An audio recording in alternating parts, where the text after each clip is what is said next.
Assalamualaikum warahmatullahi wabarakatuh. Selamat siang Bapak Ibu, selamat siang Cirebon. Ini kali pertama saya datang ke Cirebon ya. Saya pikir dulu Cirebon tuh kotanya kecil, ternyata saya keliru. Cirebon kotanya rame ya, besar. Dan saya paling senang udaranya sejuk banget. Kok dibanding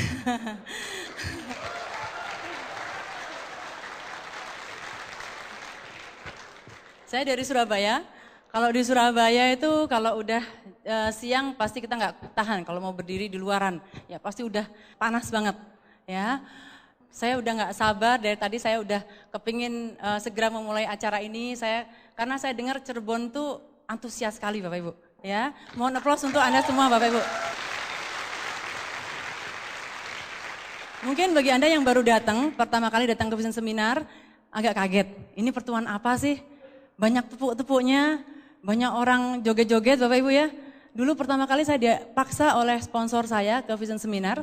Saya waktu baru masuk saya pikir, waduh ini salah masuk nih kayaknya. Saya nggak biasa Bapak Ibu dengan pertemuan yang suaranya bising ya. Kalau di rumah sakit itu semuanya serba senyap Bapak Ibu ya. Sunyi, sepi, mungkin ada sedikit tangisan sana, sedikit tangisan sini. Saya bekerja di bagian anak. Jadi waktu pertama kali saya datang ke Vision Seminar waktu itu di Solo. Wah, saya sempat, ini kok kayak diskotik ya, kayak gitu. Tapi kemudian sponsor saya bilang, Mbak relax aja Mbak, ngikutin aja, nyuntuk aja sebelahnya katanya. Kalau sebelahnya tepuk-tepuk, ikut aja tepuk-tepuk. Kalau sebelahnya goyang-goyang dikit, ikut goyang-goyang katanya gitu. Nah, akhirnya Bapak Ibu, saya sudah mulai bisa mengikuti ramanya. Dan sejak itu saya keranjingan datang ke Vision Seminar. Saya merasa Vision Seminar itu sebagai penyeimbang ya, pelepas stres Bapak Ibu. Kalau udah suntuk di rumah sakit, stres banget, banyak masalah ya, banyak kasus, datang ke Vision Seminar, pulang dari Vision Seminar udah fresh banget ya. Jadi Anda juga harus dapatkan itu nantinya. Saya dilahirkan dari 4 bersaudara, saya asli dari Surabaya, kedua orang tua saya dari Surabaya juga. Kami dari keluarga biasa-biasa aja, saya anak kedua. Dan orang tua saya, ayah saya seorang perwira menengah di Angkatan Darat. Dan ibu saya seorang pengusaha garmen. Saya melihat kedua sosok orang tua saya itu orang yang sangat luar biasa. Saya sering menangis kalau memikirkan betapa beliau dulu berjuang untuk kami semua. Beliau berjuang tidak henti-hentinya, beliau selalu berusaha memenuhi apa yang kami inginkan Bapak Ibu. Ayah saya sering pergi ke luar kota, sering dinas ke suatu daerah, kadang sampai berapa bulan, sampai berapa tahun ya. Dan kami jarang sekali ketemu. Ibu saya orang pekerja keras. Biasanya beliau tuh bangun jam 3 subuh udah bangun, sholat, ibu saya seorang penganut agama yang sangat taat. Setelah sholat, setelah itu mulai mengurusi bisnisnya, garmen, busana muslim. Ya. Bahkan sering sekali saya sering tidur bersama ibu kalau ayah saya tidak ada, kami semua biasanya ngumpul jadi satu gitu ya, rame.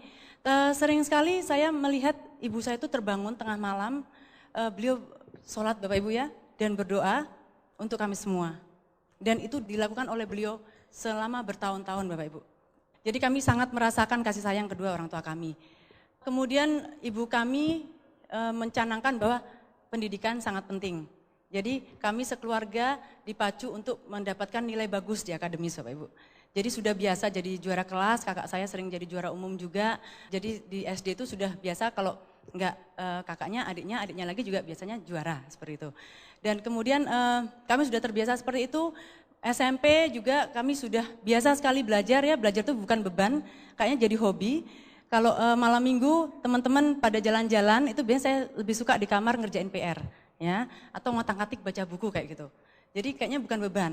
Nah SMP juga biasa menjadi juara, kemudian setelah SMA juga seperti itu Bapak Ibu, jarang sekali kami bersosialisasi ya. Kemudian ada waktu itu peluang untuk mengikuti pertukaran pelajar. Jadi saya mengikuti tesnya, alhamdulillah lulus dan mewakili Jawa Timur. Waktu itu ada beberapa dari kami semua berangkat, ada yang ke Amerika, ada yang ke negara-negara lain.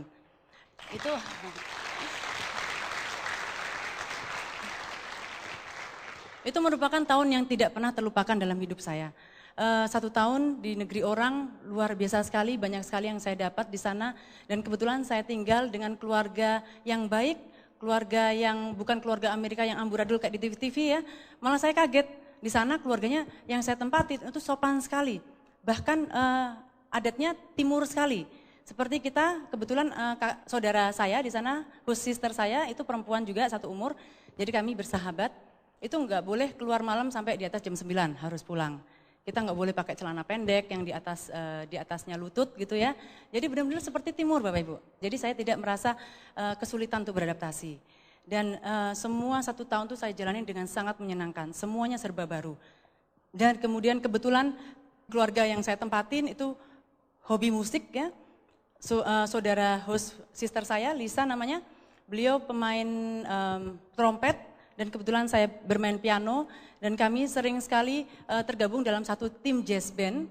Itu kami sering keliling ikut festival-festival ke hampir banyak kota ya di California. Dan kami sering merebut berbagai kejuaraan di festival tersebut Bapak Ibu. Sangat menyenangkan sekali di sana. Ya. Dan kemudian pulang dari sana Bapak Ibu, saya meneruskan SMA lagi dan kemudian lulus sebagai peringkat kedua terbaik di SMA saya sehingga saya bisa masuk ke Fakultas Kedokteran tanpa tes. Nah, waktu itu saya masuk ke Universitas Erlangga di Surabaya. Nah, kemudian sambil kuliah ya, kuliah kedokteran itu lama ya, sekitar 6 tahunan. Nah, sambil kuliah saya dasarnya orangnya nggak bisa diem. Jadi sambil kuliah itu saya banyak sekali mengikuti berbagai kegiatan lain. Ngelesin bahasa Inggris, ngajar di sebuah sekolah bahasa, dan juga sebagai penterjemah di konferensi-konferensi internasional yang diadakan di Surabaya. Dan di sela-sela waktu luang juga saya sebagai pembaca berita di TVRI, ya tadi udah ada klipnya. Dan di situ kami sempat berkeliling negara juga sebagai untuk reportasenya Bapak Ibu. Jadi alhamdulillah sejauh ini saya merasakan Tuhan begitu baik sekali memberikan segala sesuatu yang hampir semua yang kami inginkan tercapai Bapak Ibu. Seperti itu. Kemudian setelah selesai dokter umum, saya PTT ya, dinas PTT itu kewajiban ya, dan saya lakukan di Sulawesi Selatan, di daerah desa Bapak Ibu. Di sana pun saya banyak sekali belajar tentang masyarakat desa, tentang kehidupan yang serba minim ya, serba kekurangan, dan saya melihat banyak sekali ternyata saudara-saudara kita yang membutuhkan belum bisa merasakan apa yang sudah kita bisa rasakan di kota-kota besar Bapak Ibu. Itu mulai membuka mata dan hati saya juga. Dan kemudian selesai PTT, saya sangat menyenangi anak-anak ya. Saya paling nggak bisa kalau melihat anak-anak menderita Bapak Ibu. Akhirnya setelah rundingan dengan suami saya yang kebetulan sudah mengambil pendidikan spesialis bedahnya lebih dulu dari saya. Kemudian saya memutuskan untuk mengambil spesialisasi anak. Ya, jadi saya masuk pendidikan lagi Bapak Ibu. Kembali lagi ke Rumah Sakit Dr. Sutomo. Nah, saya memulai pendidikan ini dan ini ternyata memang nggak seperti dokter umum. Kalau pada saat saya masih pendidikan dokter umum, itu saya masih mempunyai waktu luang untuk mengerjakan hal-hal yang lain. Ya. Tapi kalau ngikutin pendidikan spesialis, ternyata bebannya jauh lebih besar, waktu kerjanya jauh lebih lama. Jadi selama 5 tahun, kami full hampir pindah rumah di rumah sakit. Ya, Anda bisa membayangkan pada saat itu saya sudah berkeluarga, sudah mempunyai seorang anak. Ya, sering sekali ada suatu masa dulu ya kami mesti meninggalkan rumah. Saya meninggalkan rumah itu sebelum matahari terbit. Ya, sebelum matahari terbit saya sudah harus menyelesaikan visit pasien untuk mempersiapkan nanti jam 8-nya itu ada meeting besar, namanya morning report setiap hari. Ya, dan kemudian biasanya saya pulang dari rumah sakit itu sore dan dilanjutkan dengan praktek kayak gitu. Dan sering sekali kami bergiliran itu jaga malam Bapak Ibu di rumah sakit. Di rumah sakit itu kalau udah jaga malam itu biasanya kalau sebulan tuh bisa 8 kali jaga malam. Jadi seminggu 2 kali Bapak Ibu. Seperti core person ya, 2 kali presentasi dalam seminggu ya. 2 kali jaga di rumah sakit. Itu biasanya kalau kita udah berangkat Senin ya, Senin pagi kita berangkat, itu kalau pas jaga, Senin pagi berangkat itu pulangnya Selasa sore, seperti itu. Ya, jadi hampir 36 jam enggak di rumah dan itu hampir dipastikan tidak tidur. Jadi biasanya kalau udah Selasa sore pulang itu udah keadaan udah enggak karu-karuan. Udah saya sering sekali, biasanya saya udah enggak sanggup nyetir, biasanya pulang naik taksi kayak gitu. Dan sering ketiduran, sering bablas gitu ya. Saya merasakan bebannya luar biasa pada saat menjalani pendidikan spesialis. Di samping itu Bapak Ibu yang membuat memberatkan, yaitu karena saya sudah mempunyai seorang putri, ya. Waktu itu putri saya memang mengalami gangguan motorik, ya, motorik delay. Usianya 2 tahun, jalannya ngesot Bapak Ibu. Anda bisa membayangkan betapa stresnya saya. Di satu sisi saya harus sibuk mengurusi orang-orang lain, pasien-pasien anak orang lain, tapi di satu sisi anak saya sendiri mengalami gangguan. Ya, jadi anak saya itu mempunyai hobi setiap hari mimisen. Setiap hari mimisen, setiap hari muntah Bapak Ibu. Saya sudah periksa keliling semua, ceknya semuanya normal. Ya, karena takut kalau ada kelainan darah atau yang lain, ya, ternyata alhamdulillah semuanya normal. Tapi gangguan itu tidak kunjung selesai.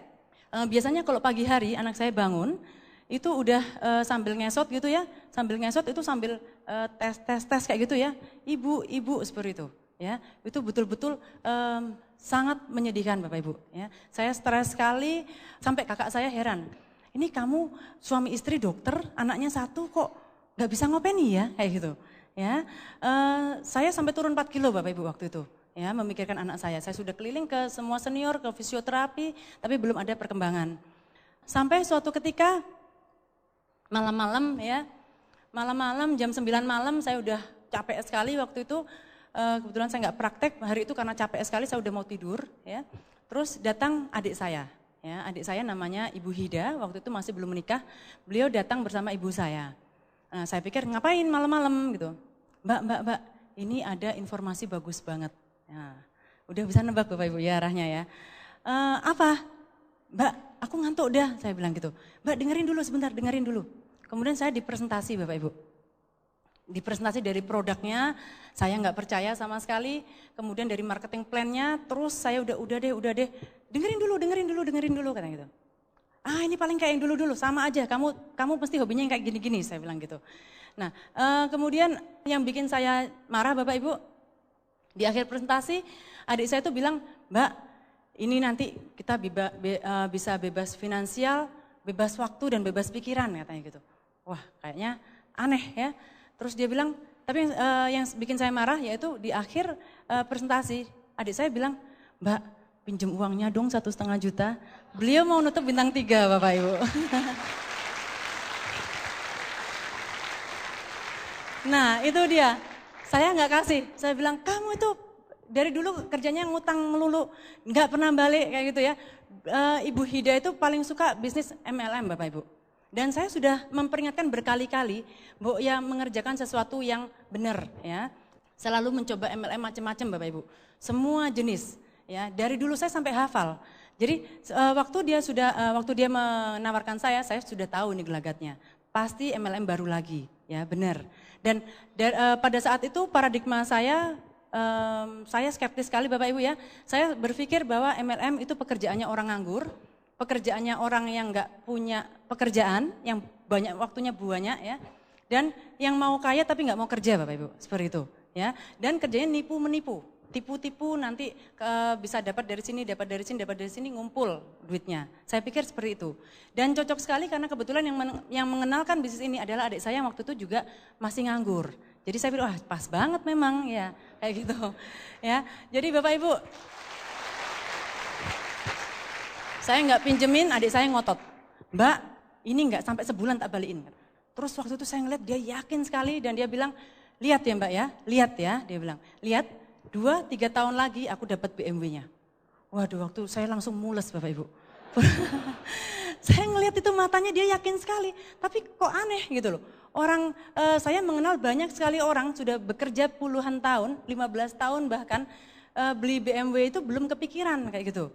Paling-paling baru beli kijang ya, atau beli rumah lah seperti itu.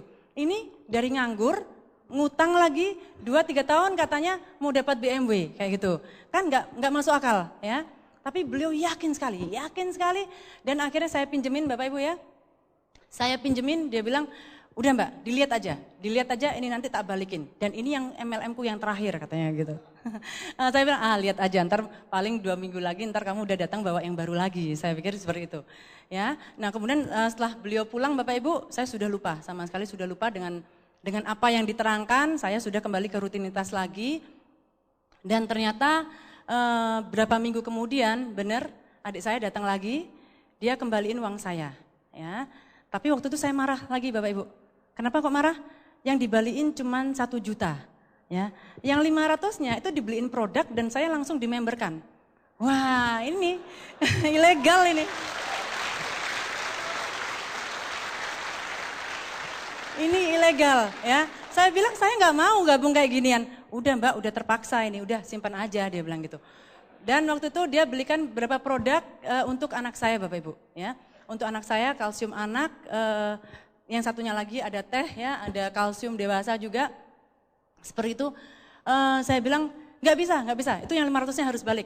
Mbak, ini jauh lebih besar kayak gitu. Ini nilainya jauh lebih besar daripada 500. Ya udahlah, saya pikir sambil bantu, ini anak kasihan juga kan kalau nggak dibantu. Ya sudah, saya bantu seperti itu. Tapi saya tidak mau meminumkan produknya Bapak Ibu. Saya takut, ini anak satu-satunya ya di luaran itu banyak sekali produk-produk macam-macam yang belum tentu terjamin khasiatnya ya, dan juga takut kalau di dalamnya ternyata ada zat-zat yang tidak bagus ya, kayak steroid. Saya paling takut dengan steroid waktu itu ya. Nah kemudian Bapak Ibu, saya nggak minumkan sampai 2 minggu, saya tetap nggak minumkan, saya biarin aja itu produk. Kemudian ibu saya datang ya, ibu saya ini sudah terhipnotis ya, bareng sama adik saya, udah satu geng udah. Ibu saya datang ya. Waktu itu ibu saya marah-marah, ini kamu beli mahal-mahal kok nggak diminumin, sayang. Alah udahlah Bu, biarin seperti itu. Dan ternyata Bapak Ibu, ibu saya diam-diam ngomong sama yang ngasuh ya, yang pengasuhnya bilang, ini coba masukin susunya adik, jangan bilang-bilang ibu kayak gitu ya. Terus akhirnya karena saya memang sebagian besar waktu saya itu nggak di rumah Bapak Ibu ya, di rumah sakit ya. Jadi saya nggak tahu apa yang terjadi di rumah. Nah begitu saya suatu ketika saya pulang Bapak Ibu, saya pulang dari rumah, anak saya itu jalan panggil ibu, saya bisa jalan. Itu hari yang paling membahagiakan dalam hidup saya Bapak Ibu. Saya langsung sujud syukur Bapak Ibu. Anda bisa membayangkan kebahagiaan saya waktu itu kebahagiaan yang paling indah setelah saya melahirkan anak. Kebahagiaan yang pertama pada saat saya melahirkan Bapak Ibu. Saya langsung sujud syukur, saya langsung bersyukur dan saya langsung telepon ibu saya. Bu, pembantu saya terus ngaku ya, Bu maaf ya Bu ya, itu kemarin saya masukin ke susunya adik sedikit-sedikit seperti itu. Ya, saya langsung telepon ibu saya bilang Ibu terima kasih. Ibu saya ngomel. Makanya jadi orang itu jangan sok kayak gitu ya. Jangan selalu menutup diri dari informasi seperti itu. Nah, seperti itu Bapak Ibu perkenalan saya dengan Tiansi ya. Nah, sejak saat itu Bapak Ibu saya mulai membuka brosur yang ditinggalkan. Buku-buku mulai saya pelajari, saya baca-baca. Kemudian saya ngelihat di sini, loh sudah ada sertifikasi FDA. FDA itu Food and Drug Administration dari Balai POM Amerika.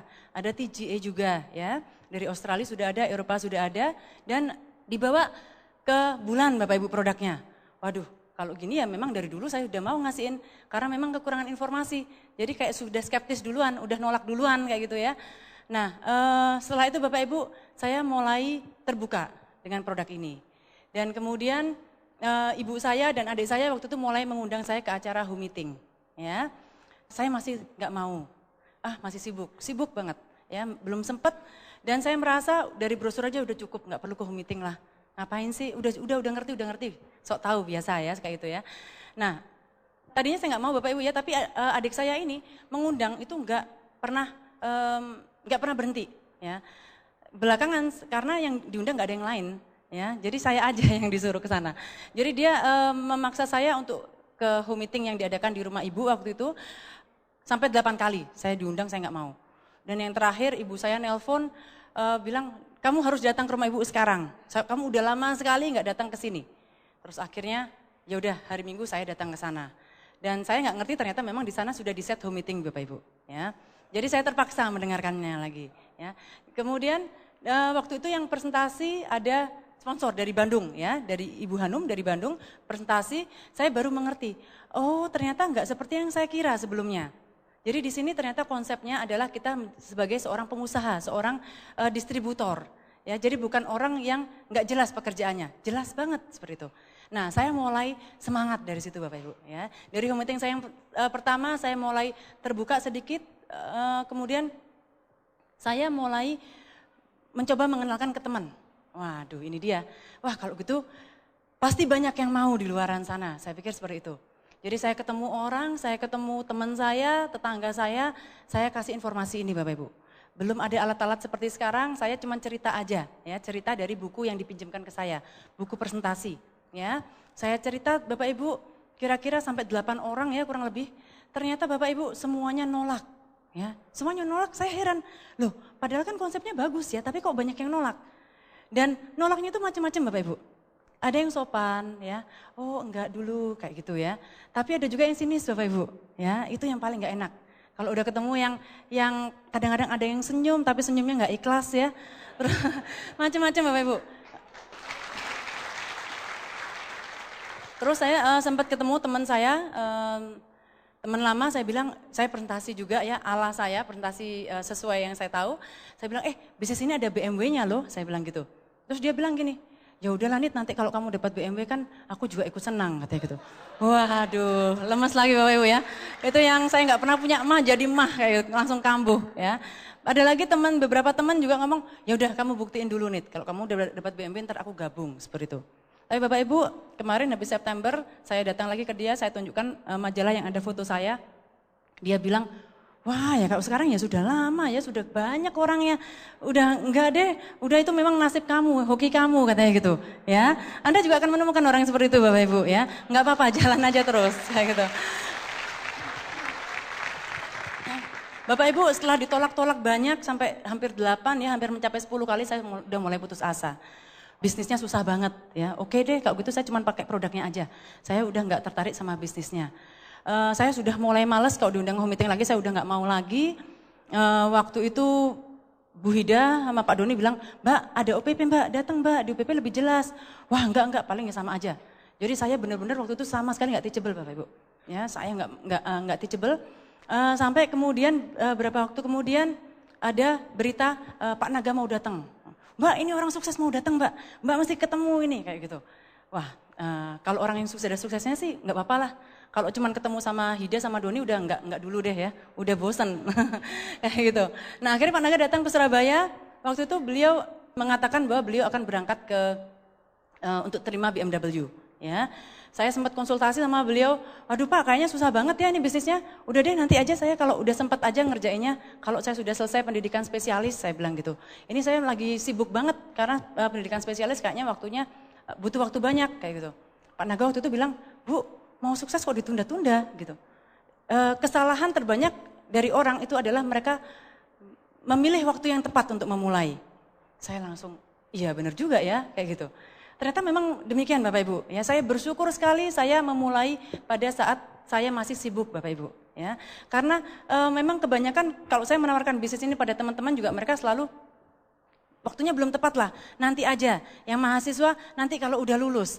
Yang ibu rumah tangga nanti kalau anaknya udah besar. Ya, yang orang-orang yang masih kedudukan nyaman ya nanti aja kalau udah di PHK mungkin ya. Enggak. Jadi intinya Bapak Ibu kita selalu mencari waktu yang tepat. Padahal waktu yang tepat itu adalah saat ini Bapak Ibu. Ya. Saat ini, saat Anda masih sibuk Bapak Ibu, saat Anda masih kejepit, saat Anda masih ada kesulitan ekonomi, atau pada saat Anda masih nyaman sebelum Anda membutuhkan. Jangan pernah menunda, ya, karena itu adalah penyakit yang membinasakan, menunda, kebiasaan untuk menunda. Ya. Nah, Bapak Ibu, kemudian saya diarahkan untuk datang ke acara NDT dan di situ saya terbuka, mata saya terbuka, ternyata yang saya baru presentasikan itu kurang lebih 10 dari daftar nama saya. Dan di NDT saya diajarkan untuk membuat 100 daftar nama. Sempat kebayang, 10 aja nolak, apalagi 100 ya. 10 aja udah linu-linu macam-macam gitu ya, saya rasanya udah mengalami penolakan berat sekali, ini sampai 100. Ternyata Bapak Ibu di situ dikatakan bahwa kalau 10 menolak bukan berarti yang 90 lainnya menolak. Itu yang saya pelajari dari situ. Kita sekedar menemukan saja, menemukan orang yang mau ya. Ini sesuai dengan hukum alam. Di luaran Bapak Ibu banyak sekali profesi-profesi misalnya sebagai seorang pilot ya. Kayaknya jadi pilot itu enak, tapi nggak semua orang mau jadi pilot. Dokter itu enak, nggak semua orang mau jadi dokter ya. Bankir enak, nggak semua orang mau jadi bankir. Sama aja, di sini juga pasti ada yang mau dan ada yang menolak. Jadi saya pikir, oh ya sama aja kayak kehidupan di luaran. Nah, saya mulai semangat lagi Bapak Ibu, saya mulai menggarap daftar nama saya. Ya, ternyata Bapak Ibu di sini menarik sekali, saya sudah mulai teachable ya. Waktu itu sponsor saya Pak Doni dan Ibu Hida yang kebetulan adik saya sendiri. Dulu memang saya susah sekali untuk teachable pada mereka berdua karena dari segi umur beliau berdua itu jauh sangat muda. Dari segi pendidikan saya kayaknya menang ya, menang sekolah gitu ya. Dan juga saya belum melihat keberhasilan pada diri mereka. Ya, saya belum melihat keberhasilan, saya ngelihat Bu Hida juga nggak bisa ngomong ya, Pak Doni kalau ngomong juga kalem banget, nggak semangat yang setengah mati, semangat 45 juga enggak ya, orangnya cool banget kayak gitu ya. Jadi saya sama sekali susah untuk teachable Bapak Ibu. Tapi kemudian saya belajar juga dari NDT di situ, bahwa kita hanya mengikuti sponsor kita ya. Dan saya melihat perkembangan sponsor saya, grupnya itu semakin lama semakin besar. Semakin lama semakin besar, sementara pada saat saya belum teachable itu grup saya nggak kemana-mana. Ya. Nah di saat itulah kemudian Pak Doni bilang, Mbak kalau mengerjakan bisnis ini latar belakang nggak kepake katanya gitu. Sebaiknya jas dokternya dilepas Mbak. Waduh gimana ya, gini ikutin aja persis. Mulai dari 7 langkah ya, mulai 7 langkah, mulai alat-alat bantunya, saya mulai terbuka pikiran saya waktu itu Bapak Ibu. Dan ternyata memang benar dengan memakai jas dokter itu susah sekali Bapak Ibu. Saya sering sekali terbentur bahwa ketika saya home meeting ya, ketika saya presentasi pada seseorang, orang bilang, iya Mbak Nita enak neranginnya karena Mbak Nita dokter. Giliran saya ibu rumah tangga, saya nggak mau. Akhirnya seluruh grup saya itu nggak ada yang berjalan Bapak Ibu. Karena tidak bisa menduplikasikan profesi saya. Ya, makanya saya sempat iri waktu itu saya ngelihat adik saya yang pengangguran ya, belum punya pekerjaan. Saya iris banget. Waduh, ini kok jadi profesi dokter jadinya menghambat di sini seperti itu, ya. Jadi jangan kira Bapak Ibu Anda di sini yang masih belum bintang 8, Anda pikir bintang 8 harus dokter Bapak Ibu. Salah betul ya. Tadi sudah disampaikan bahwa semua latar belakang di sini nggak kepake Bapak Ibu. Apapun latar belakang Anda, yang kepake adalah kemauan teachable Anda dan kemauan Anda untuk berubah Bapak Ibu, ya.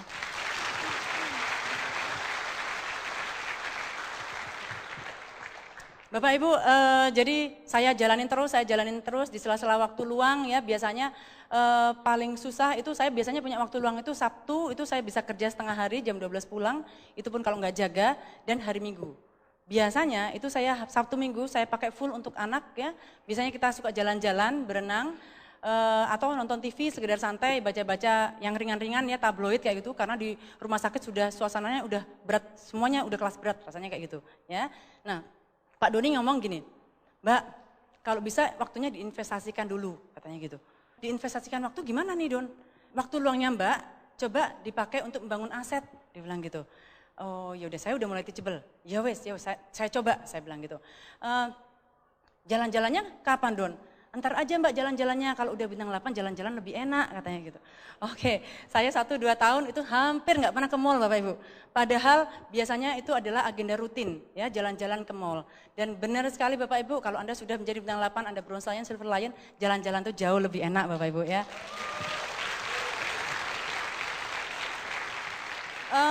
Bapak Ibu ya, di sela-sela penolakan banyak sekali yang menolak.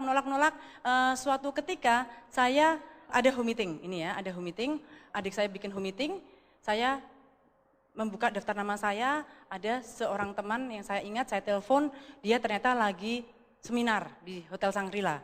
Kebetulan Hotel Shangri-La dekat rumah ibu saya.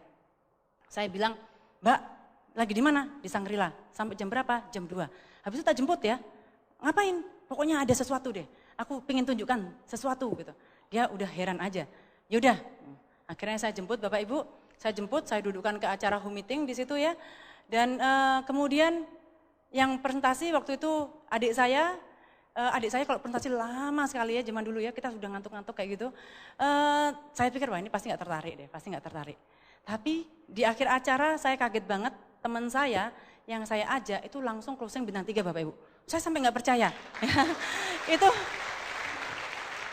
satu-satunya downline yang langsung saya temukan tanpa follow up, tanpa apa-apa, habis home meeting langsung closing. Ya, tadi yang sempat Anda lihat klipnya, Dokter Dia bintang 7, mohon aplaus untuk beliau.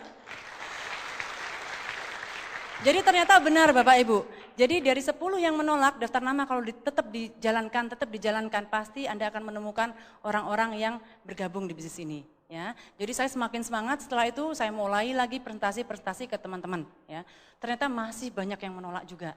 Tapi saya sudah mulai mengerti dari acara NDT. Saya sudah mulai belajar follow up, sudah mulai belajar kill with people, saya sudah mulai belajar match and mirror. Match and mirror itu kalau kita follow up itu sebaiknya kita memposisikan diri kita seperti orang yang sedang kita follow up, Bapak Ibu. Ya, kalau dulu saya belum belajar NDT, ada orang yang nolak, saya follow up ada yang nolak, itu saya sudah sebel banget. Saya rasanya udah deh, kalau kita bahasa Jawanya siwa gitu ya, udah siwa aja nggak apa-apa gitu ya, nggak usah ngomong lagi kayak gitu, nggak kenal lagi.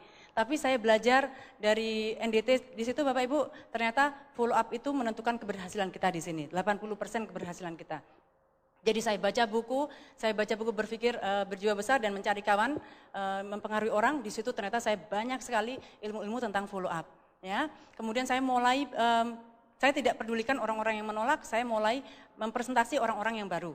Ya, sampai di suatu ketika ada Bapak Ibu ya, grupnya Dr. Diah itu sedang minta tolong saya untuk presentasi. Ya, tempatnya agak jauh ya di luar kota. Saya udah datang ke sana. Waktu itu sebenarnya ngantuk banget, pulang dari rumah sakit ngantuk dan capek. Saya tetap datang ke sana membantu presentasi, ya, one on one. Nah, waktu itu yang datang itu ada seorang ibu, rupanya nggak dikasih tahu kalau mau dipresentasi seperti itu. Jadi waktu saya datang, saya mulai buka ancang-ancang gitu ya, buka buku gini-gini. Wah, beliau udah mulai curiga nih. Wah, ini pasti presentasi yang kayak gituan, ya. Saya baru menceritakan tentang company profile-nya Bapak Ibu, seorang ibu tadi itu langsung ngambil handphone di tasnya, dia langsung panggil taksi Bapak Ibu. Saya langsung melongo, loh lah kok langsung pergi ya, pergi langsung, udah deh saya nggak tertarik, dia langsung pergi. Nah saya sempat mengalami banyak hal-hal seperti itu ya. Kalau dipikir-pikir mungkin lebih enak bersama anak daripada jauh-jauh ke kota sebelah tapi nggak ada hasil Bapak Ibu ya. Saya juga pernah mencoba membangun Gresik ya, Gresik itu kira-kira 40 kilo dari Surabaya. Waktu itu saya biasanya pulang dari rumah sakit, kalau pas saya nggak jadwal praktek, saya datang ke Gresik situ. Saya nyetir sendiri ke situ, saya bikin home meeting ya, tapi seperti biasa home meeting kalau orang baru pasti nggak ada yang datang. Ya, pasti nggak ada yang datang. Ibu yang grup saya yang di Gresik ya, Ibu Susi, udah bilang, Mbak sampai mana? Sampai tol. Aduh, Mbak, kalau nggak jadi nggak apa-apa kok, balik aja Mbak, soalnya nggak ada yang datang seperti itu. Ya, itu sering sekali Bapak Ibu. Sebenarnya dalam hati juga udah gemes gitu ya. Tapi saya ingat di kasetnya Pak Luis katanya yang penting sikap ya. Jadi saya nggak apa-apa Mbak. Nggak apa-apa Mbak, nggak apa-apa Mbak. Nggak ada yang datang nggak apa-apa. Kita bisa sharing kayak gitu. Ya, akhirnya misalnya saya datang ke rumahnya nggak ada yang datang, akhirnya kita sharing aja. Bisa whiteboard training, bisa latihan presentasi ya macam-macam. Bisa kita lakukan. Tapi Bapak Ibu itu tidak terjadi satu kali. Banyak kali Bapak Ibu. Sampai kira-kira bulan ketiga saya sudah hampir putus asa membangun Gresik. Ya, hampir orang-orang yang pertama kali saya kenal di sana itu sampai sekarang udah nggak ada kabarnya lagi. Nggak ada suaranya lagi. Ya, sempat juga kalau saya pulang dari Gresik malam-malam itu dalam keadaan capek, lapar, belum makan, belum mandi biasanya, ya, udah letoy banget, ya. Ini aku pikir ngapain aku ini ya?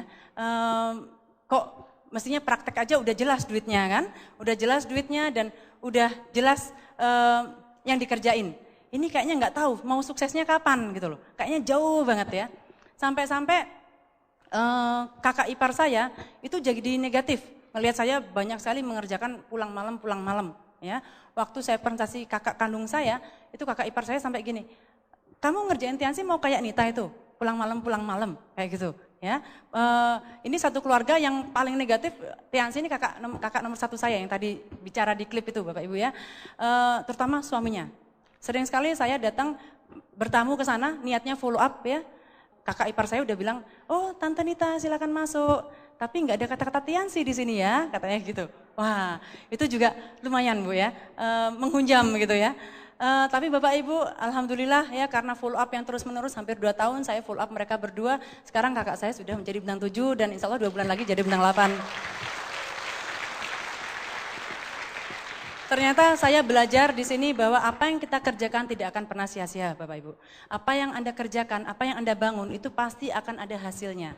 Dan saya sangat terinspirasi, sangat termotivasi dari kaset-kaset Bapak Louis ya. Bapak Louis pernah mengatakan bahwa di suatu buku beliau membaca bahwa daftar kegagalan ya, orang sukses dengan orang nggak sukses, ternyata yang daftar gagalannya lebih banyak orang yang sukses, ya seperti itu.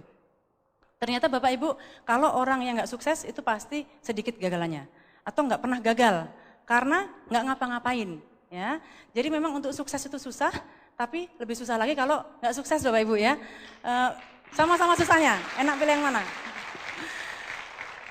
Nah, Bapak Ibu, kalau yang tadi saya sempat putus asa di kota Gresik ya, ternyata dari apa yang awal saya bangun di Gresik itu seperti tadi nggak ada bekasnya sama sekali, orang-orang yang saya sering bikin home meeting di rumahnya sampai sekarang nggak ada beritanya lagi. Tapi alhamdulillah juga dari grup yang lain saya bisa sekarang sudah punya beberapa OPP di kota Gresik dan Lamongan di sekitarnya Bapak Ibu. Dan juga beberapa stokis di sana. Tidak pernah tahu Bapak Ibu. Jadi di sini orang yang gagal itu biasanya orang yang berhenti terlalu cepat. Saya membayangkan ngeri banget kalau misalnya dulu saya sudah mencoba menjalankan 3 bulan ternyata nggak ada yang nyantol ya, nggak ada yang nyaut. Terus saya berhenti di situ, tentunya saya akan menjadi orang pecundang berikutnya, seperti itu ya. Tapi saya bersyukur ada Unicorn, ada kaset-kaset, ada buku-buku yang selalu menuntun kami, ya, menuntun kita untuk terus fokus pada impian Bapak Ibu, ya, seperti itu. Bapak Ibu, saya sebenarnya pada awalnya itu mengalami tantangan yang terberat itu dari suami saya, ya. Begitu suami saya tahu saya terjun di Tiansi, kebetulan suami saya dinasnya di Ujung Pandang, ya, jadi kami berjauhan, biasanya suami saya pulang berapa minggu atau berapa bulan sekali, seperti itu. Nah, pada saat pulang, saya mulai menceritakan Tiansi pada beliau. Tapi Bapak Ibu, beliau marah luar biasa waktu itu. Beliau bilang, kamu ini dokter anak, bukan tukang obat, kamu kayak orang nganggur aja, kayak seperti itu Bapak Ibu. Waktu itu berat sekali, ya. Karena tidak mendapat restu suami. Tapi saya yakin beliau bersikap begitu karena memang beliau sayang sama saya ya. Beliau menjaga saya biar enggak kecewa atau beliau belum mengerti visinya Bapak Ibu. Beliau belum mengerti informasi yang jelas. Nah, saya berusaha mengajak ke OPP, beliau enggak mau. Sama sekali enggak mau. Saya waktu itu gimana caranya ngajak suami saya ke OPP. Akhirnya OPP itu ada di Hotel Garden, sebelahnya Delta ya, Plaza. Akhirnya saya bilang, Pak ayo jalan-jalan ke Delta Plaza. Beliau mau. Kemudian habis dari Delta Plaza saya bilang, Pak aku janjian sama orang di Garden, mau ngasihin ini titipannya seperti itu. Ya udah, terus beliau mau akhirnya. Nah beliau begitu masuk aula di Hotel Garden, kok ngeliat banyak orang pakai jas. Wah beliau sudah mulai curiga ya. Beliau mulai curiga, ini yang itu ya katanya gitu. Enggak, aku cuma mau ketemu sama satu orang aja, saya bilang gitu. Sambil berdoa terus Bapak Ibu ya, saya berdoa terus mudah-mudahan bisa membuka hati beliau ya. Kemudian akhirnya beliau bilang aku tunggu di lobi, aku nggak mau ke ruangannya. Waduh ini ya sudah, saya masuk sendiri ke ruangan Bapak Ibu, rupanya saya langsung ikut OPP ya. Saya waktu itu pikir udah deh apa yang terjadi, apapun yang terjadi saya sudah terlanjur janji sama grup saya dampingin ke OPP ya. Ternyata Bapak Ibu beliau mendengarkan dari belakang ya. Beliau mendengarkan dari belakang waktu itu yang presentasi Bapak Naga Sugara kebetulan hadir ke Surabaya dan pulang dari presentasi itu saya nggak berani komentar sama sekali ya. Saya nggak berani komentar, saya nggak berani menyinggung apapun, kita cuma ngomongkan hal-hal lain. Saya sudah bersyukur beliau nggak marah ya. Tapi pada malam harinya Bapak Ibu, malam hari saya pas tidur jam 11 saya dengar kok ada orang telepon. Ternyata suami saya itu nelponin seluruh adik-adiknya yang di Jakarta dan di Gresik Bapak Ibu disuruh gabung Tiansi, seperti itu.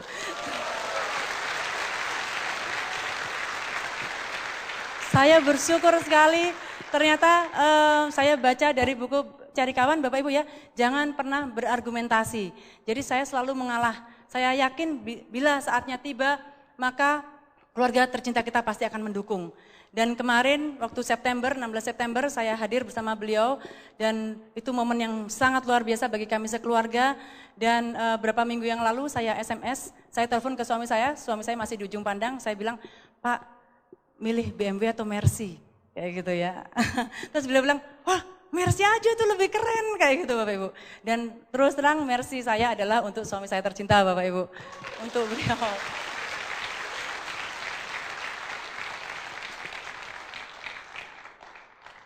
Bapak Ibu, bisnis ini memang sangat unik ya dan kayaknya nggak bisa dinalar. betul-betul nggak bisa dinalar ya. Anda tidak akan pernah menyangka kapan Anda menemukan bintang 8 Anda Bapak Ibu. Anda tahu untuk menjadi bronze lion Anda cuma butuh 2 orang bintang 8. Untuk menjadi silver lion Anda cuma butuh 3 bintang 8. Gold lion 4. Ya, nggak banyak sebenarnya orang yang Anda perlukan di sini. Tetapi ada proses pencariannya. Dan kadang-kadang dalam waktu mencari itu kita menemukannya nggak disangka-sangka Bapak Ibu ya, nggak akan tersangka-sangka. Banyak sekali saya membaca di majalah-majalah orang-orang yang sukses di Tiansi banyak menemukan bintang 8-nya dengan cara yang aneh ya. Ada yang penerima villa itu ditemukan pada waktu beliau siskambling Bapak Ibu. Anda bayangkan jam 2 malam nggak ngapa-ngapain presentasi Tiansi. Ternyata yang dipresentasi dapat villa ya. Anda bisa bayangkan itu terjadi pada Anda Bapak Ibu ya. Jangan pernah menyia-nyiakan waktu yang ada di depan Anda Bapak Ibu. Saking nggak punya waktunya saya sampai bingung. Ini saya tidak akan pernah bisa membangun bisnis ini dari resep. Saya tidak pernah meresepkan Bapak Ibu. Karena memang tidak diajarkan di Unicor. Ya, saya sejak kegagalan saya, sejak bisnis saya nggak berkembang dan bisnis adik saya berkembang pesat, saya sudah bertekad pada diri saya sendiri, saya tidak akan mengkorting sistem Unicor. Apapun saya akan lakukan. Ya, meskipun awalnya saya tidak suka Bapak Ibu. Nah, karena di sistem Unicor tidak ada ajaran dituliskan di resep, ya saya nggak ngeresepkan. Dan memang nggak bisa kan, dan juga nggak bisa diduplikasi seperti itu. Nah, karena yang diajarkan adalah dari presentasi dan follow up, maka saya lakukan itu. Ya, biasanya saya melakukan presentasi di sela-sela waktu luang saya Bapak Ibu. Misalnya pas kami makan di kantin rumah sakit, kalau dulu saya suka makan menyendiri atau sesama teman gitu ya, satu geng. Biasanya terus saya mulai ngeliat-ngeliat, ini yang siapa ya, yang SP-nya yang lumayan kayak gitu ya. Akhirnya saya makan bersama mereka, saya ngobrol sebentar, mulai presentasi Tiansi. Jadi saya selalu bawa itu flip chart yang kecil ya, kemana-mana. Itu bisa disakui di jas putih saya, kayak gitu. Nah, saya pernah Bapak Ibu ya, presentasi, ada seorang teman, beliau di kantin rumah sakit, beliau tertarik Bapak Ibu ya. Beliau semangat sekali, oke, gimana nih caranya, cara gabungnya gimana? Oh, caranya seperti ini, saya sudah mulai tahap full up dan menerangkan. Tiba-tiba satu rombongan teman saya datang Bapak Ibu, ya, teman-teman junior dan senior saya datang pas lewat di kantin itu.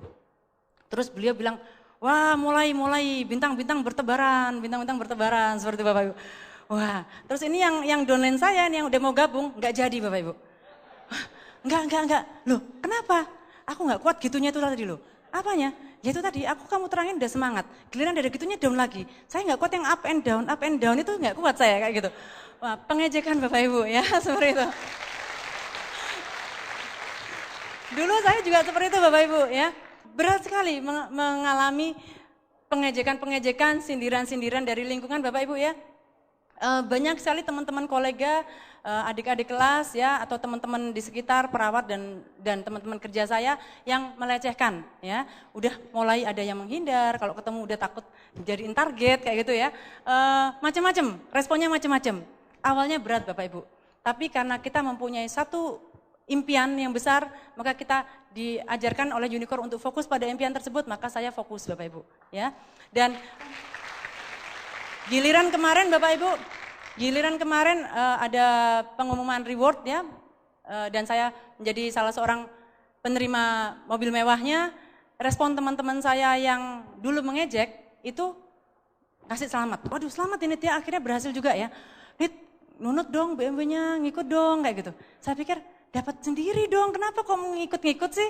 Kan dapat sendiri, ntar kita bisa pawai bareng kayak gitu. Bapak Ibu mungkin di luaran sana Anda menemukan banyak sekali orang yang seperti itu ya. Orangnya bisanya cuma mengejek, bisanya cuma melihat sinis, tapi giliran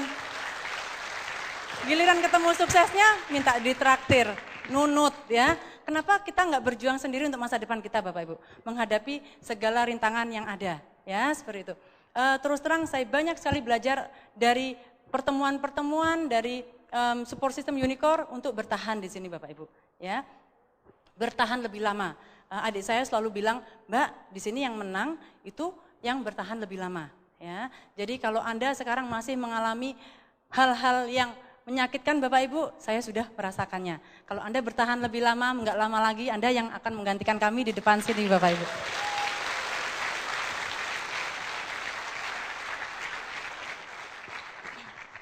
Bapak Ibu, terus terang yang membuat saya bertekad menjalankan bisnis ini adalah antara lain pada saat saya melihat perkembangan grup adik saya. Di situ saya melihat pada saat Ibu Hida dan Bapak Doni, beliau fokus pada impiannya, meskipun beliau orangnya kalem sekali, ya, apapun background ternyata tidak menghalangi Bapak Ibu. Dari perkembangan grup beliau, pada saat beliau bintang 6 saja, saya sudah melihat betapa banyak orang yang dibantu oleh beliau menjadi bintang 4, bintang 5 Bapak Ibu. Dan pada saat beliau bintang 7, lebih banyak lagi orang yang dibantu untuk sukses Bapak Ibu. Di situ saya sudah mulai melihat betapa egoisnya saya selama ini. Ya, di sini mungkin sebagai dokter anak, suami saya dokter bedah, tentunya kami juga bisa sukses secara finansial.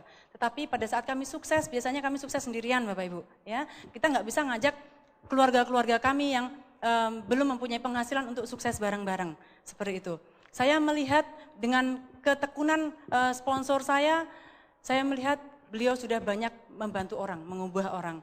Bahkan guru ngaji kami pun ya, kami punya seorang guru ngaji yang kerjanya cuma ngajar dakwah, ngajar ngaji, ngajar madrasah seperti itu ya. Sejak kami SD Bapak Ibu. Saya kenal beliau dan begitu sekarang mengenal beliau lagi, itu keadaan ekonominya belum banyak berubah. Masih seperti yang dulu. Masih jalan kaki kemana-mana, masih naik angkot, ya seperti itu. Masih menjadi sosok yang sangat sederhana dan seorang ibu rumah tangga dan guru ngaji. Ya, tetapi dengan bisnis ini Bapak Ibu, dengan diperkenalkannya bisnis ini pada beliau luar biasa sekali. Beliau tahun 2006 kemarin beliau menjadi bintang 8 dan beliau sudah membeli mobil pertama beliau, membeli rumah beliau Bapak Ibu. Dan ini sekarang beliau sedang naik haji bersama suaminya. Ya, luar biasa sekali. Di sini kita tidak hanya menolong orang lewat sumbangan, tetapi memberikan jalan. Di luaran sana Bapak Ibu sebenarnya banyak sekali orang yang ingin mengubah nasibnya. Banyak sekali orang yang pengen berubah, pengen terentas dari kemiskinan, tapi nggak tahu caranya Bapak Ibu. Itu adalah kewajiban Anda untuk memberitahu mereka. Anda baca berapa surat kabar berapa waktu yang lalu, saya baca di Jawa Post Bapak Ibu ya. Di tahun 2007 ini akan ada 4 juta orang miskin baru Bapak Ibu. Luar biasa sekali ya. Orang miskin yang dulu aja belum tertolong, ini akan ada 4 juta lagi yang baru Bapak Ibu. Nah, bagaimana dengan kita Bapak Ibu? Apakah kita masih bisa hidup enak dengan seperti itu? Dengan di lingkungan kita banyak sekali orang susah untuk mencari makan. Di lingkungan kita ada seorang anak SD yang bunuh diri karena nggak bisa beli buku Bapak Ibu. Ya, di lingkungan kita, mungkin di lingkungan sebelah rumah Anda ada seorang janda 4 anak yang bingung bagaimana caranya bayar utang. Anda datangi mereka Bapak Ibu. Masukkan dalam daftar nama Anda. Anda bekerja sama dengan mereka dan Anda ajarkan mereka cara-cara untuk sukses Bapak Ibu. Maka kebanggaan seperti yang dikatakan Bu Feve adalah bukan pada saat Anda menerima rewardnya atau Anda mendapat tepuk tangan dari orang, tapi bagaimana kita bisa membantu orang untuk mendapat tepuk tangan dari audiens Bapak Ibu. Bagaimana membantu orang untuk mencari jalan keluar dari masalahnya, seperti itu. Saya melihat banyak sekali nilai-nilai yang tidak bisa kita dapatkan kalau kita hanya menjalankan bisnis konvensional di sini. Dan tetapi yang sangat menariknya Bapak Ibu, Anda menjalankan bisnis ini dengan memakai waktu luang, ya. Jadi nggak perlu keluar dari apa yang kita kerjakan, seperti itu, ya. Bapak Ibu, dari banyak sekali proses kegagalan yang saya hadapi, daripada berhasilnya kayaknya banyak ditolaknya, ya. Sampai suatu ketika saya juga ada suatu reuni yang siswa-siswa dari hasil pertukaran pelajar, ada reuni, kemudian ada waktu itu saya datang awal ya karena dari rumah sakit kebetulan langsung datang ke acara tersebut. Di awal acara itu ada seorang ibu yang datangnya juga awal, ya, teman lama, ya, sebenarnya saya juga nggak kenal-kenal amat gitu. Nah, beliau ini senyum-senyum sama saya, ya, senyum-senyum, Mbak nyapa duluan. Saya pikir kok aneh ya, zaman gini kok ada orang yang mau nyapa duluan kalau bukan dari MLM kayak gitu ya. Nah, ternyata benar Bapak Ibu, beliau menawarkan sebuah voucher kalau nggak salah ya, pokoknya untuk isi ulang seperti itu. Terus saya mulai berpikir, oke, saya kenalkan Tiansi lagi. Saya tidak mengenalkan marketing plan-nya, waktu itu saya cuma menceritakan tentang produknya. Tapi ternyata beliau pesan 2 produk Bapak Ibu, untuk asma ya, untuk anaknya yang waktu itu alergi berat. Nah, sampai di rumah, saya bilang sama adik saya, dah waktu ini saya awal-awal ya, masih awal-awal belum begitu mengerti tentang produknya, saya bilang, dah ini kalau untuk asma yang mana ya? Oh, saya juga nggak tahu Mbak. Akhirnya dia juga ngeliat di brosur ya, di buku. Jadi sebenarnya kami juga Bapak Ibu ya, kami belajar produk itu juga dari buku sama dengan Anda Bapak Ibu. Jadi Anda keliru kalau kami yang dokter di sini jauh lebih tahu dari Anda, sama aja, prosesnya sama Bapak Ibu ya. Saya tanya pada sponsor saya yang udah lebih dulu dan ternyata waktu itu Ibu Hida juga nggak tahu. Jadi akhirnya kita sama-sama ngelihat di buku ya. Terus waktu itu oh ini kayaknya Cordyceps sama kalsium. Waduh saya ragu-ragu enggak deh sungkan gitu ya. Mana teleponnya? Ditelepon. Udah ditelepon diputar nomornya, saya waktu itu udah takut aja kan. Ditelepon nomornya, begitu udah nyambung, nih seperti itu. Ya, dipaksa lagi oleh adik saya Bapak Ibu ya. Dan ternyata Bapak Ibu dari orang yang tadinya pesan produk ya sekarang sudah menjadi bintang 7 dan di bawahnya juga sudah ada bintang 7, sebentar lagi bintang 8. Mohon applause untuk Ibu Sita dan Bapak Salman, tadi ada di klipnya ya. Sejak ketemu Tiansi Bapak Ibu hidup saya nggak bisa tenang. Ya, saya udah gatel aja, karena udah jadi kebiasaan, kalau nggak ngomong Tiansi kayaknya udah gatel ya. Mungkin Anda akan merasakannya Bapak Ibu, makanya kalau Anda udah jadi core person, Anda ikuti kebiasaannya di situ. Nah, jadi saya suka kalau ngobrol ketemu teman, sekarang udah nggak sempat ngerumpi, makanya insya Allah dosanya berkurang Bapak Ibu ya. Jadi biasanya saya terus ngomongin Tiansi ya. Ada satu teman yang tadi di klipnya awalnya menolak Bapak Ibu ya.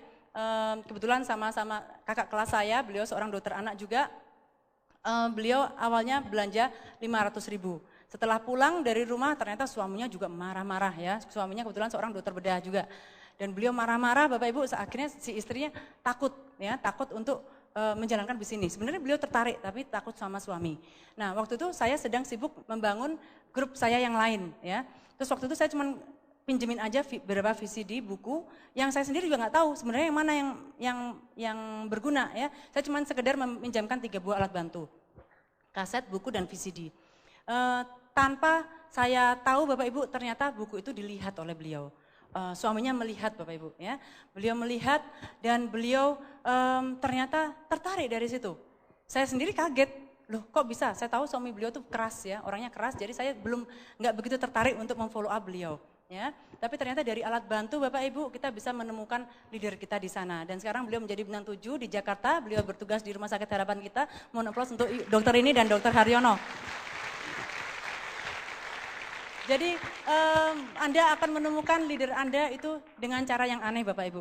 Kadang-kadang Anda cuma meminjamkan sesuatu yang simple aja, kalau memang dia sudah menjadi positif maka itu menjadi grup Anda. Anda bayangkan kalau Anda tidak memakai alat bantu atau Anda tidak follow up Bapak Ibu. Dia sudah mau kepingin join tapi akhirnya dia nyari sponsor yang lain ya. Dalam membangun grup yang terberat menurut saya grup saya yang ketiga ini, yang terakhir ini ya. Beliau orangnya nyaman banget ya, teman sesama PPDS ya, sama-sama sedang ngambil spesialis, orangnya dalam zona nyaman ya. Suaminya seorang manajer tingkat atas di perusahaan asing. Biasanya beliau suaminya Bapak Ahmad ya, beliau itu kerjanya di Bangkok Bapak Ibu. Kerja di Bangkok, berkedudukan di Bangkok. Jadi sering pulang Surabaya Bangkok untuk ketemu istrinya. Ya, nah pada saat itu saya sudah presentasi beliau sama sekali tidak tertarik, beliau cuma mau nyoba produknya saja. Sampai berhenti di situ Bapak Ibu. Tapi karena saya sering sekali ketemu dengan teman saya yang ini ya, karena sama-sama di rumah sakit, akhirnya beliau lama-lama juga terkena juga, karena saya setiap hari hampir selalu ngomongin Tiansi ya. Tapi ini orang lama sekali Bapak Ibu, karena memang nyaman sekali. Dan kurang lebih saya memfollow up beliau kurang lebih 2 tahun lamanya. Ya, selama 2 tahun saya sendiri sebenarnya udah capek ya.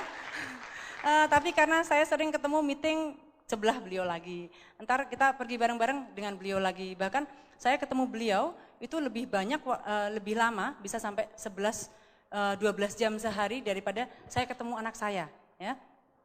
Seperti itu dan saya tidak pernah menyangka ternyata sekarang beliau bersama suaminya full total semua di Tiansi. Mohon aplaus untuk bintang 8 saya, Dr. Dini dan Bapak Ahmad. Bapak Ibu. Jadi Bapak Ibu kalau sekarang ada grup Anda yang tidak jalan, mungkin disuruh ke UPP susah sekali, disuruh meeting susah sekali, jangan pernah tinggalkan mereka Bapak Ibu. Jangan pernah tinggalkan mereka karena suatu ketika mereka akan membutuhkan. Dan Anda tidak akan pernah tahu bahwa mereka nanti akan menjadi bintang 7, bintang 8 Anda. Ya. Tapi juga jangan terlalu fokus juga, jangan cuma dia aja yang diiniin. Ya. Jadi sambil lalu kita ngerjakan yang lain, kita memberikan informasi sebanyak mungkin kepada orang lain, tapi hubungan baik tetap dijaga, seperti itu. Ya. Bapak Ibu, ini ada beberapa klip yang mau saya tunjukkan. Nah, Bapak Ibu, ini adalah orang-orang yang sangat berharga dalam hidup saya. Anak saya yang tadinya motorik delay, sekarang sudah tumbuh menjadi bidadari kecil saya, Bapak Ibu. Dan suami saya, beliau sekarang mengambil pendidikan subspesialis digestif di Unhas, ya, di Ujung Pandang. Jarang sekali kami bisa menikmati waktu-waktu berharga Bapak Ibu, karena kesibukan.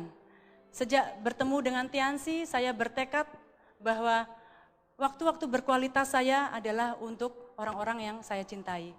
Banyak sekali di luar sana Bapak Ibu, suami istri sama-sama bekerja, tidak sadar, mereka mengatakan kita kerja untuk orang-orang yang kita cintai. Tetapi anak-anak kita adalah makhluk-makhluk yang sedang tumbuh, yang tidak bisa menunda Bapak Ibu. Darahnya sedang dibentuk, saraf-sarafnya sedang dibentuk, Anda tidak akan bisa mengulang momen itu lagi. Bapak Ibu, sering sekali orang tua mengartikan, kalau saya bisa memberikan materi pada anak saya, itu kebahagiaan mereka. Tetapi itu salah Bapak Ibu. Anak-anak mengartikan kasih sayang orang tua bukan dari materi, tapi dari waktu. Dari waktu di mana mereka butuh, kita ada. Di mana mereka sedih, kita ada Bapak Ibu. Ya. Ini adalah saat yang sangat berharga. Kami sempat ke hotel ya, waktu itu acara ini pada saat satu hari raya, ya, sebuah hari raya, nggak ada pembantu, kami menghabiskan waktu seminggu full di hotel, dan betul-betul berkualitas Bapak Ibu, di mana biasanya pada hari raya, itu saya sering sekali karena pembantu semua pulang, saya tetap harus ke rumah sakit Bapak Ibu. Bahkan saya tetap harus jaga. Dan sering kali kalau suami saya belum bisa pulang dari Ujung Pandang, saya menitipkan anak saya pada tetangga saya. Karena nggak ada pembantu pada saat itu. Tapi sejak hari raya tahun 2005 kemarin Bapak Ibu, saya bisa full ya, kami bisa menikmati waktu-waktu berkualitas bertiga, kami bisa berpikir, pagi ini kita sarapan di mana ya? Entar siang makan di mana, malam makan di mana, itu luar biasa sekali Bapak Ibu. Nah ini adalah orang tua saya Bapak Ibu, Anda sudah lihat, ayah saya yang dulunya gagah, seorang perwira di TNI, sekarang sudah renta, sudah bahkan kalau berjalan sudah tidak sekuat dulu, ya. Dan ibu saya juga demikian Bapak Ibu, sudah semakin lanjut usianya. Bapak Ibu, orang tua kita, darah kita mengalir darah mereka Bapak Ibu. Mungkin mereka tidak pernah meminta pada Anda untuk dibahagiakan. Mereka mungkin tidak pernah minta materi Bapak Ibu. Mungkin mereka meminta perhatian Anda. Waktu Anda.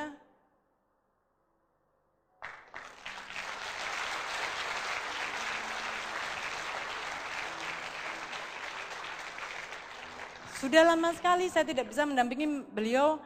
Bahkan pada saat beliau sakit pun, saya biasanya cuma bilang, Ibu kontrol ke dokter ini, kontrol ke dokter ini. Karena saya sibuk dengan profesi saya. Dan saya bertekad Bapak Ibu, sejak saya bertemu Tiansi, saya belajar di sini bahwa semua impian kita adalah untuk orang-orang yang kita cintai. Untuk mereka Bapak Ibu, untuk mereka kita berjuang. Ini salah satu pasien favorit saya Bapak Ibu. Anda bisa bayangkan, anak sekecil ini sudah menderita penyakit kanker. Anak ini berbulan-bulan di rumah sakit, bahkan main juga di rumah sakit. Tapi dia tetap tersenyum Bapak Ibu. Tapi ada beberapa waktu yang sangat menakutkan, di mana pada saat kami sudah mulai memasukkan obat-obat anti kanker, kadang-kadang lewat sum-sum tulang belakang, kadang-kadang transfusi seperti itu. Kadang-kadang mereka benci pada kami. Kalau mereka melihat kami, orang-orang baju putih udah marah-marah, kadang-kadang kami ditendang ya. Karena mereka sendiri tidak tahu apa yang terjadi pada diri mereka. Bapak Ibu, mungkin saat ini Anda berpikir Anda mempunyai masalah yang sangat besar di luar sana. Tapi kalau kita sudah melihat beban hidup orang lain, rasanya beban hidup kita tidak ada apa-apanya Bapak Ibu. Ini juga seorang bayi yang baru berapa bulan dilahirkan dan terpaksa harus mengalami beberapa kali operasi. Kalau melihat wajah-wajah suci mereka Bapak Ibu, masih layakkah kita mengatakan males capek nanti ditolak, nanti hujan, panas ya, enak di rumah. Banyak sekali orang yang membutuhkan bantuan kita. Banyak sekali Bapak Ibu, jangan sia-siakan waktu demi waktu kita. Bapak Ibu, mungkin Anda sempat mengenyam pendidikan yang bagus ya. Mungkin anak-anak Anda juga bersekolah di tempat-tempat yang bagus.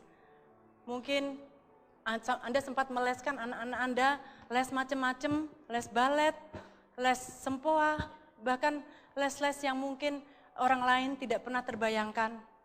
Tapi ada beberapa makhluk di sana yang untuk sekolah saja susah Bapak Ibu. Saya mendapatkan klip ini dan ini sangat menyentuh saya. Mereka sekolah dengan apa adanya. Mereka belajar dari lingkungan, meskipun mereka sudah besar, mereka baru belajar membaca Bapak Ibu. Bapak Ibu, Anda jumpai pemandangan ini di mana-mana, di kota-kota besar banyak sekali. Kita milih-milih makan. Wah ini udah nggak enak, makan udah masakan satu macem, dimakan 2 kali nggak enak. 3 kali makan harus 3 kali masak juga. Bahkan kita membuang-buang sisa makanan yang kita nggak suka Bapak Ibu. Tapi di luaran sana Bapak Ibu, ada beberapa orang yang harus mengantri untuk mengambil makanan. Tidak jauh di negara orang Bapak Ibu, di negara kita masih banyak. Masih banyak. Berapa waktu yang lalu di TV ada disiarkan, saking nggak punya makanannya sampai orang tuanya harus memberi makanan ternak pada anaknya balita Bapak Ibu. Anda bisa bayangkan kenapa kita bisa membuang-buang makanan sedangkan di sana seorang anak harus makan makanan ternak. Banyak sekali seorang ibu nggak terlalu jauh dari lingkungan kita, mungkin Anda keluar di perempatan Anda sudah ketemu Bapak Ibu, seorang ibu yang seharusnya memberikan susu tapi memberikan air putih atau air dengan gula atau air teh untuk anaknya yang masih bayi. Anda lihat, mungkin anak Anda lucu sekali, ya, berat badannya montok sekali, dan sering sekali dia kadang-kadang minta makan ini, nggak mau makannya yang ini, ya milih-milih. Tapi Bapak Ibu, ada beberapa juga orang anak yang memang sudah diambang Bapak Ibu, ambang antara mati dan hidup.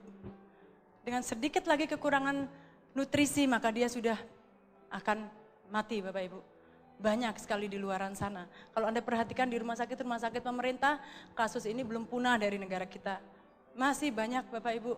Bahkan di Pulau Jawa ini pun masih banyak penderita-penderita busung lapar, penderita-penderita yang kekurangan makanan. Anda mungkin bisa mempunyai 2 babysitter, ya, mempunyai beberapa pengasuh untuk mengasuh anak-anak Anda selama Anda bekerja. Tetapi di luaran sana ada orang yang bahkan tidak sempat merasakan gendongan dari ayah ibunya. Kalau Anda datang ke panti-panti asuhan, di sana banyak sekali orang-orang yang tidak pernah mengenal ayah ibunya. Bahkan tidak pernah mengenal nyamannya gendongan ayah ibu Bapak Ibu. Nah ini mainan anak-anak kota Bapak Ibu ya. Mainan anak kota udah banyak sekali seperti ini, macam-macam, time zone hampir ada di mana-mana. Tapi ada pemandangan yang tragis Bapak Ibu, ini mereka tidak mempunyai pilihan untuk mainan Bapak Ibu. Ya. Mungkin ini juga tidak jauh, di negara kita masih ada seperti ini. Seorang anak kecil yang tidak mempunyai pilihan mainan akhirnya bermain dengan apa adanya. Di pinggiran jalan Anda juga banyak menemukan seorang anak yang bermain dengan batu, dengan kotoran, dengan sesuatu yang sudah masuk ke got diambil lagi Bapak Ibu. Ini adalah sepatu-sepatu yang sering kita pakai Bapak Ibu ya. Anak Anda mungkin sudah milih-milih, saya nggak mau yang ini, saya maunya yang pink. Kalau bajunya pink harus pink juga, kalau bajunya orange harus orange ya. Tapi di luaran sana Bapak Ibu, ada orang yang ini adalah sepatu satu-satunya. Bisa disposable ya, bisa diganti kalau rusak langsung. Tapi ini adalah kenyataan Bapak Ibu. Mungkin anak Anda sedang tertidur lelap Bapak Ibu ya, menunggu Anda mendongeng, menunggu Anda pulang kerja. Tapi ada juga seorang anak yang harus terlelap di jalanan. Dan bahkan dia berharap tidak bangun lagi Bapak Ibu. Terlelap untuk selamanya karena hidup begitu kerasnya. Tidak ada orang yang peduli. Orang-orang masing-masing sibuk memikirkan diri sendiri. Bapak Ibu, banyak sekali di luaran sana yang masih membutuhkan perhatian kita. Banyak sekali orang-orang yang butuh dibantu. Lewat informasi ini Anda bisa mengubah lingkungan Anda bisa mengubah keluarga dekat Anda Bapak Ibu, Anda bisa mengubah bangsa ini Bapak Ibu. Dari informasi yang sangat sederhana ini. Anda bayangkan Bapak Ibu, kalau Anda sudah passive income di sini, banyak sekali yang bisa Anda bantu. Banyak sekali orang-orang yang bisa Anda selamatkan hidupnya. Anda buat berarti hidupnya.